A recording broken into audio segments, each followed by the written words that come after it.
En l'an 793 après Jésus-Christ, une tempête de feu et de sang s'abat sur les côtes européennes.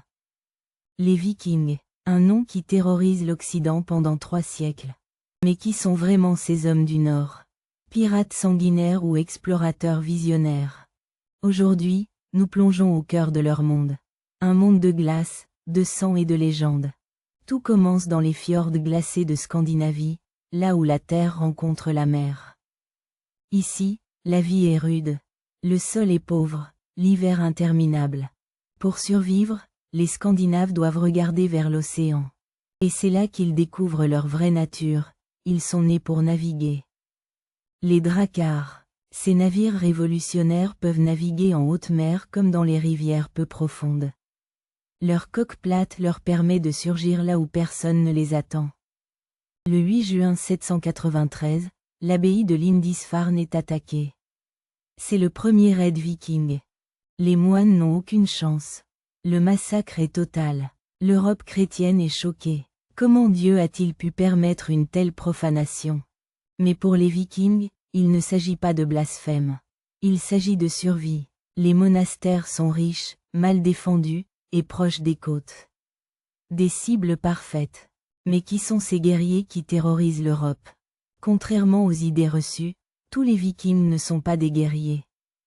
Beaucoup sont fermiers, artisans, commerçants, des gens ordinaires. Mais en été, quand les récoltes le permettent, les hommes deviennent raideurs.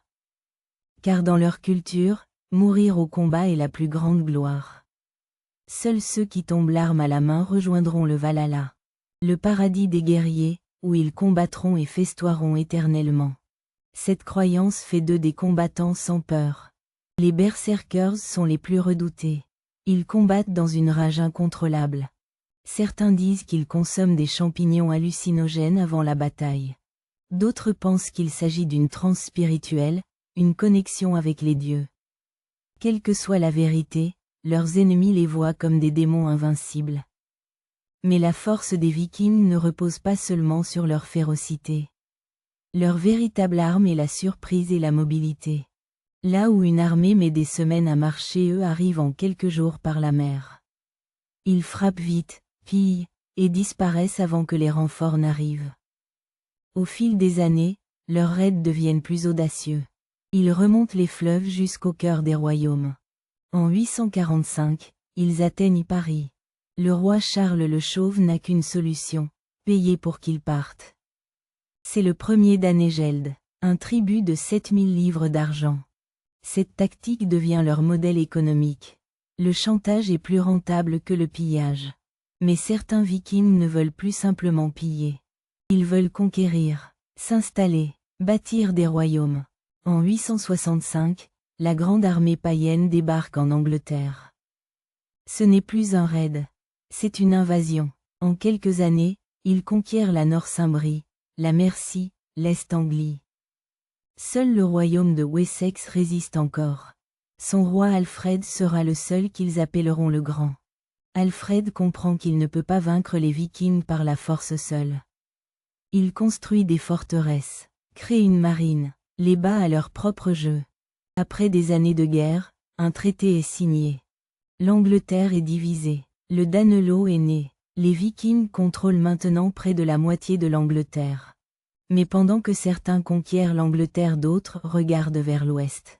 En 870, ils découvrent l'Islande. Une terre vierge, sans habitants, parfaite pour recommencer. Des milliers de familles norvégiennes fuient leur roi tyrannique et s'installent en Islande. Ils créent l'Althing en 930. Le plus ancien parlement d'Europe encore en activité. Mais l'aventure viking ne s'arrête pas là. Éric le Rouge, banni d'Islande pour meurtre, part encore plus à l'ouest. En 982, il découvre une terre qu'il nomme Groenland. La Terre Verte, un nom trompeur pour attirer les colons. Le premier agent immobilier de l'histoire. Malgré le climat hostile, des colonies survivront ici pendant 500 ans.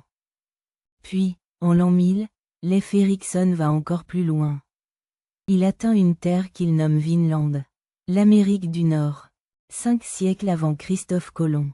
Les Vikings sont les premiers Européens à fouler le sol américain. Mais ils ne peuvent pas s'installer. Les autochtones sont trop nombreux, trop hostiles. Après quelques années ils abandonnent Vinland. Pendant ce temps, d'autres Vikings regardent vers l'est et le sud. Les Varegs descendent les fleuves russes jusqu'à Constantinople. Ils deviennent marchands mercenaires. Le mot Russie vient de Ru, le nom que les Slaves donnent à ces Vikings. D'autres encore terrorisent la Méditerranée. Ils pillent l'Espagne, l'Italie et le sud de la France. Même Séville, au cœur de l'émirat musulman, n'est pas épargnée. Mais au début du XIe siècle, tout change. Les Vikings commencent à se christianiser. Le Valhalla cède la place au paradis chrétien. Avec la nouvelle foi vient une nouvelle mentalité. Les raids deviennent rares. Les Vikings s'intègrent. En Normandie, les descendants de Rollon deviennent français. En 1066, Guillaume le Conquérant, arrière-arrière-arrière-petit-fils d'un chef viking, conquiert l'Angleterre. Un viking devenu normand conquiert les descendants des vikings installés en Angleterre. C'est la fin de l'ère viking. Mais leur héritage perdure.